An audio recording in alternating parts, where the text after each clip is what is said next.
Oke, Assalamualaikum warahmatullahi wabarakatuh. Oke, pada kesempatan ini saya akan menjelaskan materi kuliah ke-9, mata kuliah mikrobiologi dan kimia pangan. Nah, kalau di sesi UTS sebelumnya kita belajar terkait mikrobiologi pangan. Nah, di sesi UAS ini kita akan belajar terkait kimia pangan, gitu ya. Oke, nah di perkuliahan ke-9 ini kita akan belajar materi pengantar terkait kimia pangan, gitu ya. Oke, nah sebelumnya kita belajar terlebih dahulu apa itu definisi dari kimia pangan. Jadi kimia pangan adalah pengetahuan terkait komposisi, struktur, reaksi kimia, klasifikasi, dan sifat-sifat kimiawi dari komponen air, karbohidrat, minyak lemak, protein, vitamin, mineral, enzim, dan pigmen, serta fungsinya di dalam bahan pangan, ya. Jadi di materi kimia pangan ini kita mempelajari struktur air itu seperti apa, jenis-jenis air ada apa saja, kemudian fungsi air di dalam bahan pangan itu seperti apa, dan sebagainya. Nah, begitupun dengan karbohidrat, strukturnya seperti apa, fungsinya di dalam bahan pangan seperti apa, jenis-jenisnya seperti apa, sampai dengan minyak, protein, vitamin, mineral, enzim, dan pigmen.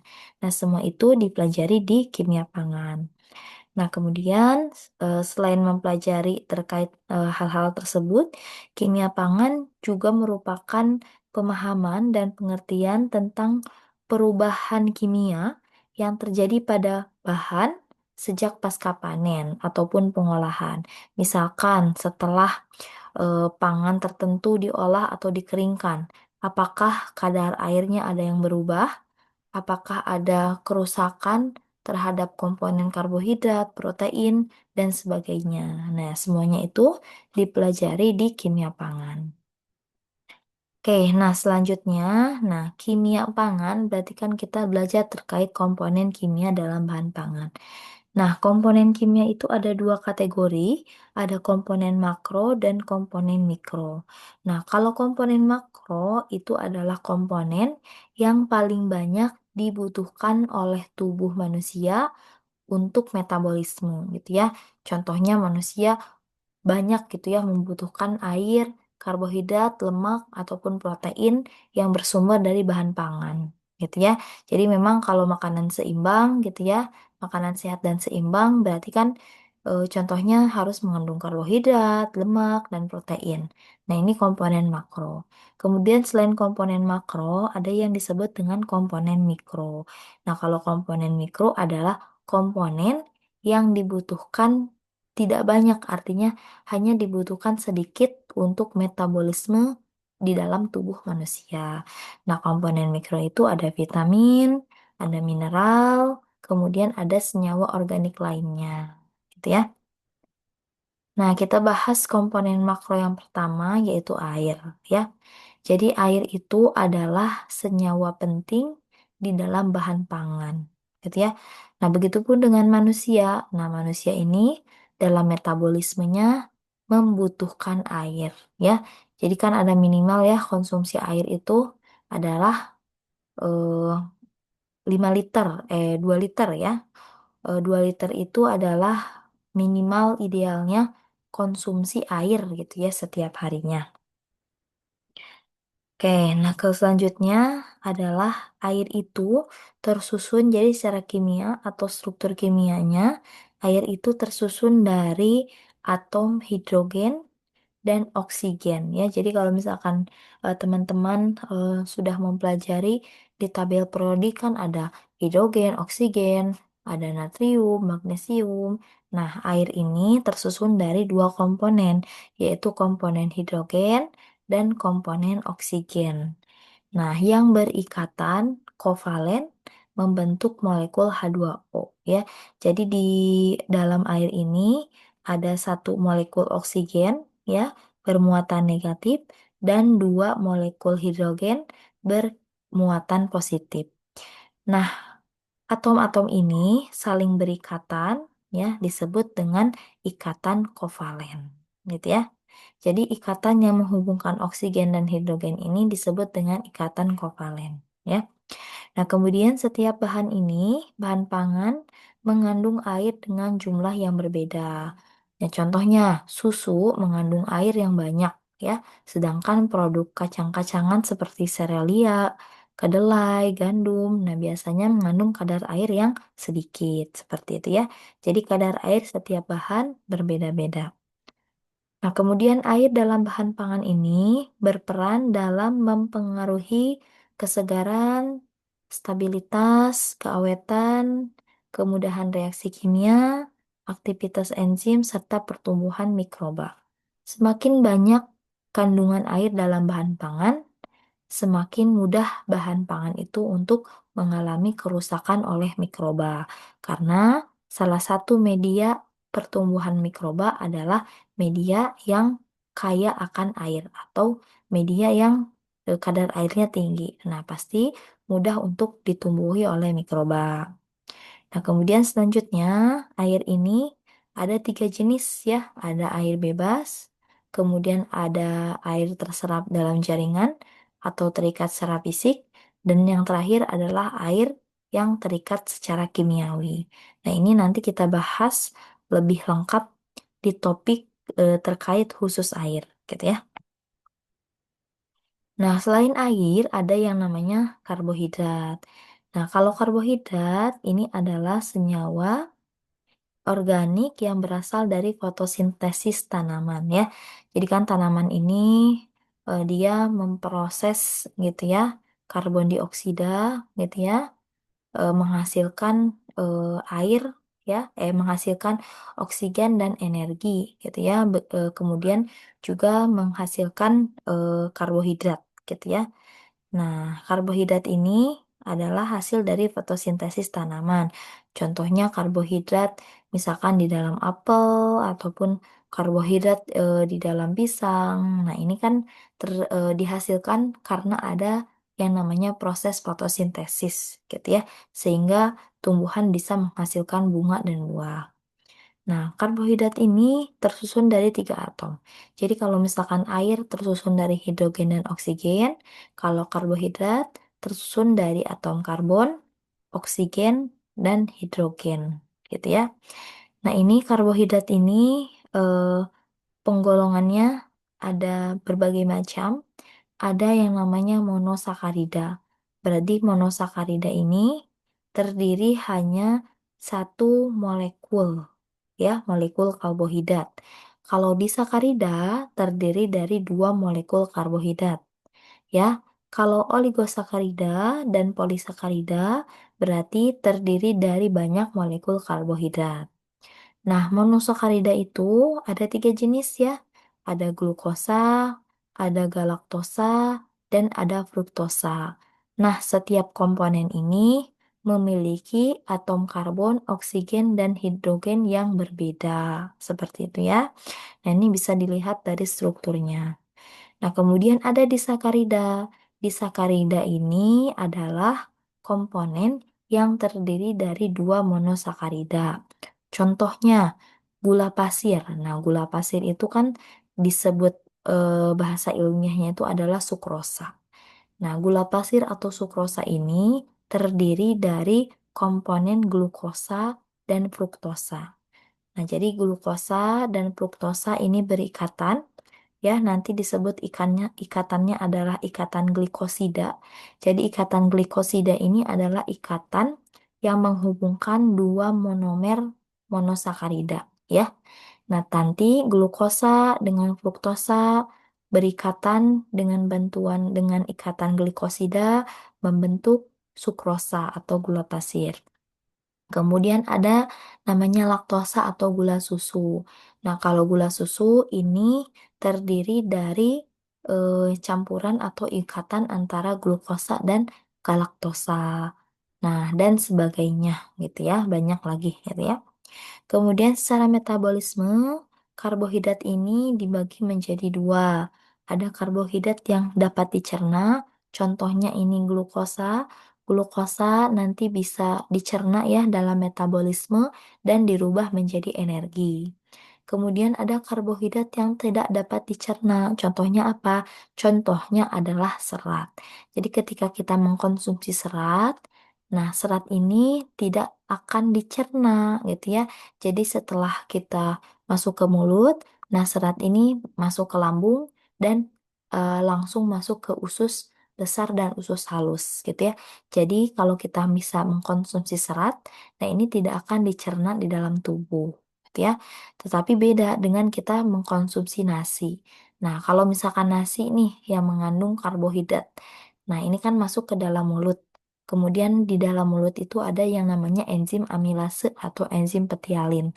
Nah, enzim amilase ini memecah karbohidrat nasi ini menjadi glukosa. Nah, kemudian nanti eh monomer-monomer yang sudah sederhana seperti glukosa akan masuk ke lambung, ya, kemudian masuk ke usus halus, dan di usus halus masuk ke darah, ya, dan dicerna, ya, di dalam darah itu dilakukan metabolisme dan dirubah menjadi energi, gitu ya. Nah, jadi yang kita gunakan energi untuk aktivitas sehari-hari itu bersumber dari karbohidrat yang dapat dicerna, contohnya adalah glukosa, gitu ya. Nah, kemudian sama ya, karbohidrat yang dapat dicerna adalah kelompok karbohidrat yang dapat dimanfaatkan untuk sumber energi, gitu ya, dan dipecah oleh enzim pencernaan. Kemudian selain karbohidrat, ada yang namanya lemak dan minyak, gitu ya. Jadi nanti setiap topik akan kita bahas satu persatu, itu ya, lebih kompleksnya. Nah, ini pengantarnya saja. Nah, ini ada lemak dan minyak. Jadi lemak merupakan senyawa trigliserida yang disintesis dari asam lemak dan gliserol. Jadi tadi kalau misalkan eh, sukrosa tadi ya terdiri dari glukosa dan fruktosa. Kalau misalkan lemak, ini komponennya terdiri dari asam lemak dan gliserol ya. Jadi monomernya adalah lemak, asam lemak, dan gliserol. Nah, kalau tadi air ini terdiri dari hidrogen dan oksigen, kalau lemak terdiri dari atom karbon, oksigen, dan hidrogen. Gitu ya. Nah, dibandingkan dengan karbohidrat, jumlah karbon di dalam lemak ini lebih banyak, gitu ya. Nah, jadi lemak ini bisa menjadi salah satu sumber energi ya selain karbohidrat, gitu ya. Oke, hal ini menjelaskan bahwa jumlah kalori yang dihasilkan lemak lebih besar dibandingkan karbohidrat, gitu ya. Nah, kemudian lemak ini akan dipecah menjadi asam lemak dan gliserol, ya. Nanti masuk ke dalam metabolisme dan diproses menjadi energi, gitu ya, sama seperti glukosa, gitu ya. Nah, kalau misalkan kita lihat seperti ini, ya, jadi ini ada komponen gliserol, kemudian ada komponen asam lemak.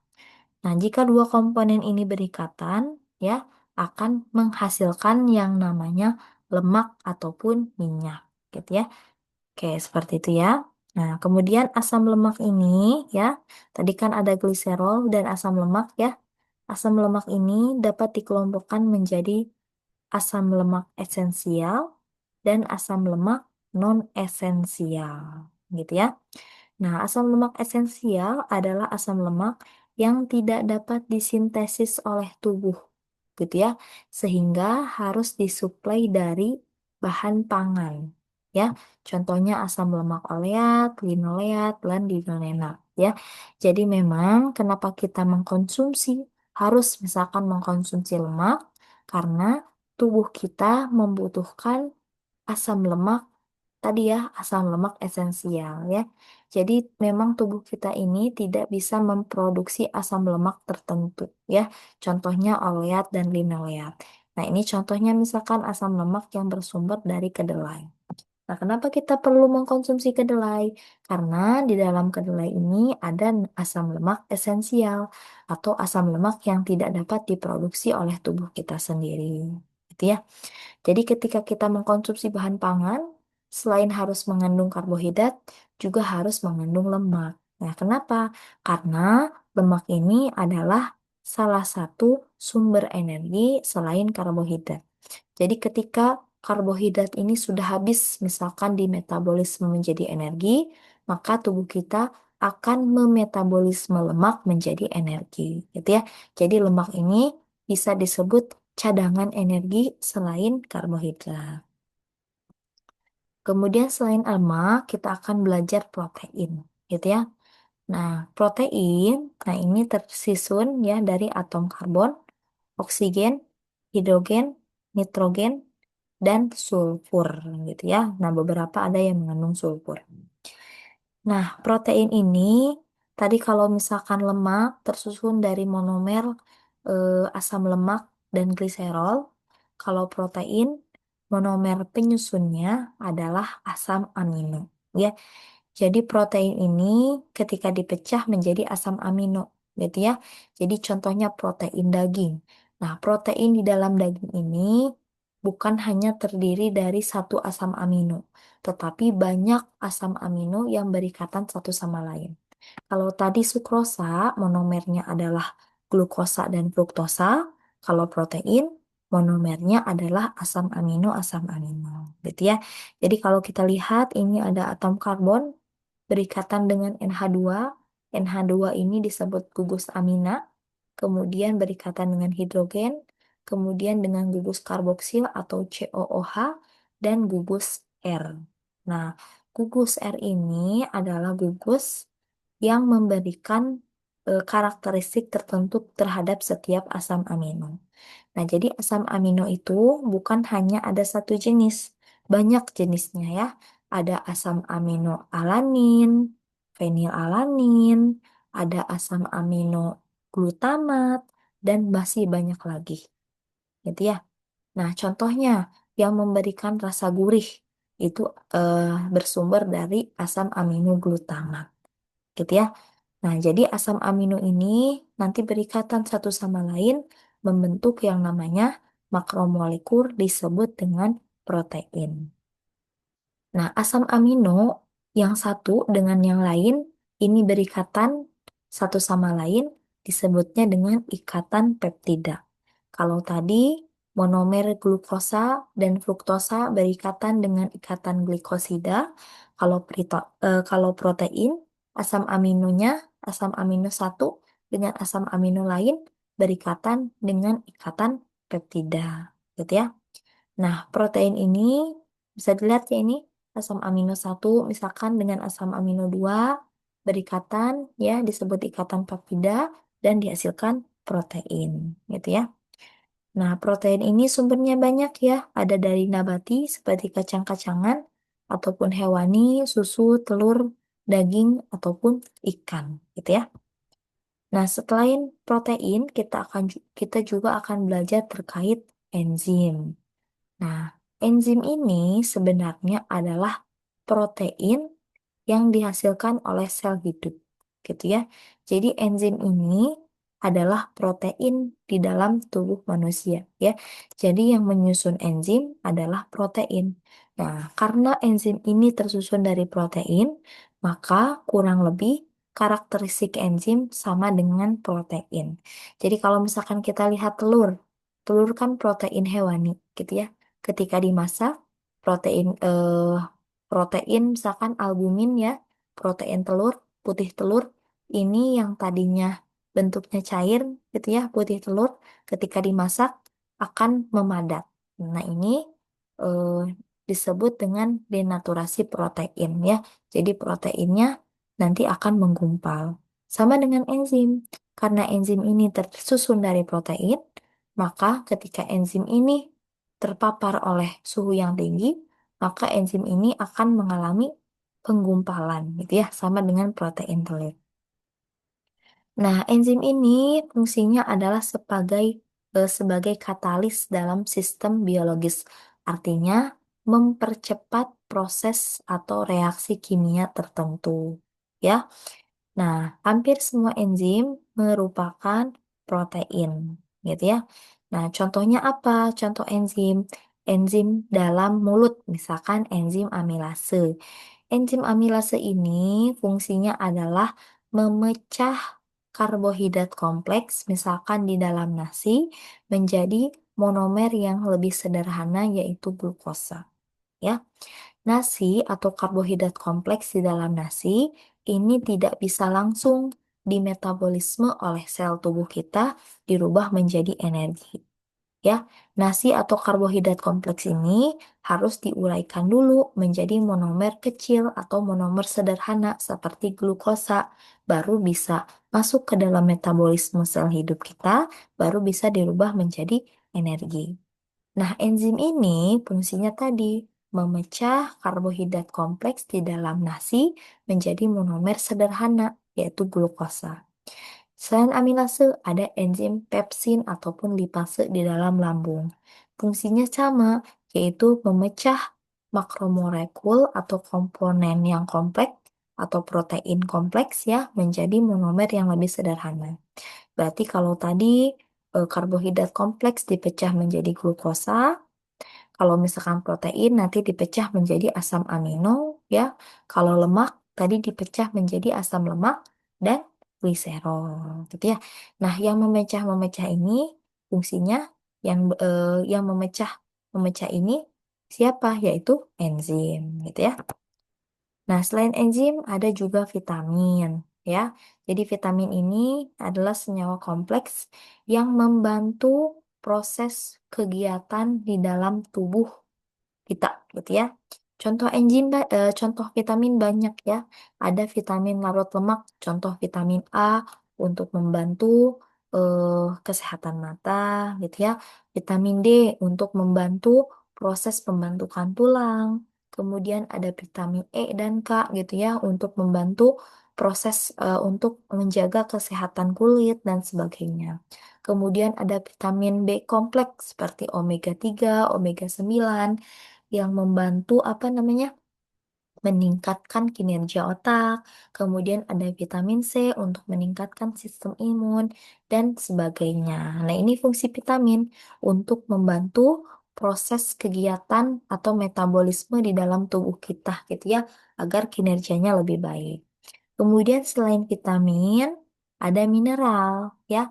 Nah, mineral ini adalah komponen anorganik gitu ya. Biasanya kalau dalam periodik unsur banyak ya, ada karbon, hidrogen, oksigen, nitrogen, dan masih banyak lagi gitu ya. Nah, namun ada yang disebut dengan mineral yang dibutuhkan oleh tubuh atau mineral esensial ya. Nah, jadi mineral esensial ini adalah mineral atau komponen anorganik yang paling dibutuhkan oleh tubuh. Nah, mineral esensial ini ada dua ya. Ada mineral makro, artinya mineral yang paling banyak dibutuhkan oleh tubuh, dan ada mineral mikro atau mineral yang kebutuhannya tidak terlalu banyak atau tidak terlalu banyak dibutuhkan oleh tubuh manusia. Contoh mineral makro apa? Kalsium, fosfor untuk tubuh, gitu ya. Magnesium, kemudian kalium, ya. Ini untuk metabolisme di dalam darah, gitu ya. Kemudian ada mineral mikro, contohnya contohnya zinc, kemudian besi untuk pembentukan darah dan masih banyak lagi, gitu ya. Nanti kita bahas satu persatu lebih spesifiknya di setiap pertemuan. Kemudian yang terakhir adalah natural pigment. Pigmen atau komponen warna ini juga termasuk komponen kimia di dalam bahan pangan. Ya, banyak ya pigmen, ada warna merah, biru, hijau, hitam, dan sebagainya, gitu ya. Nah, bahan pewarna ini terlihat berwarna karena kemampuan menyerap panjang gelombang tertentu dari cahaya. Jadi memang warna ini memang berasal dari cahaya, ya. Jadi cahaya ini kalau kita lihat pelangi ya, jadi cahaya matahari ini memiliki panjang gelombang yang berbeda-beda, ya. Jadi ada panjang gelombang 600 mikrometer dan sebagainya. Nah, ini kalau kita lihat cahaya matahari atau kita biaskan ya menjadi pelangi, nah ini kan ada warna merah, warna biru, warna kuning, dan sebagainya. Nah, pelangi-pelangi ini menjelaskan bahwa cahaya matahari ini bukan hanya terdiri dari satu panjang gelombang tertentu, tetapi cahaya matahari ini terdiri dari banyak gelombang yang bisa memberikan warna. Nah, sebenarnya terdapat berbagai jenis pigmen pada suatu bahan pangan, ya. Tetapi pigmen yang paling dominan di antara yang lainnya terlihat dan menimbulkan warna. Contohnya apa? Misalkan warna hijau di daun. Nah, sebenarnya gitu ya, daun ini tidak memiliki warna tertentu, gitu ya. Tetapi komponen klorofil di dalam daun yang dapat memantulkan cahaya sehingga bisa terlihat warna. Contohnya, daun ini atau komponen klorofil ini dapat memantulkan warna hijau dari cahaya matahari. Sehingga ketika kita melihat daun, warnanya hijau ya, karena daun ini memantulkan warna hijau. Sedangkan komponen warna lain seperti gelombang warna merah dan warna kuning ini diserap oleh klorofil. Jadi tidak dipantulkan ya. Jadi gelombang warna ada yang dipantulkan dan ada yang diserap. Nah, yang kita lihat itu adalah gelombang warna yang dipantulkan. Nah, kenapa ada gelombang warna yang dipantulkan? Nah, ini terjadi karena tidak setiap bahan dapat menyerap gelombang warna. Ya, nah, mungkin karena kemampuannya ya hanya bisa menyerap gelombang warna tertentu. Nah, seperti tadi warna hijau ya, warna daun. Nah, daun ini hanya bisa menyerap gelombang warna merah dan kuning yang digunakan untuk fotosintesis. Sedangkan gelombang warna hijau ini tidak bisa terserap oleh pigmen klorofil daun ya, sehingga warna hijau nanti akan dipantulkan dan diterima oleh mata kita sebagai warna hijau pada daun, ya, seperti itu. Oke, nah ini ya beberapa topik yang akan kita bahas nanti secara spesifiknya di kimia pangan. Oke, mungkin itu saja yang dapat saya sampaikan terkait perkuliahan ke-9, yaitu terkait topik pengantar kimia pangan. Oke, wabillahi taufiq wa hidayah. Wassalamualaikum warahmatullahi wabarakatuh.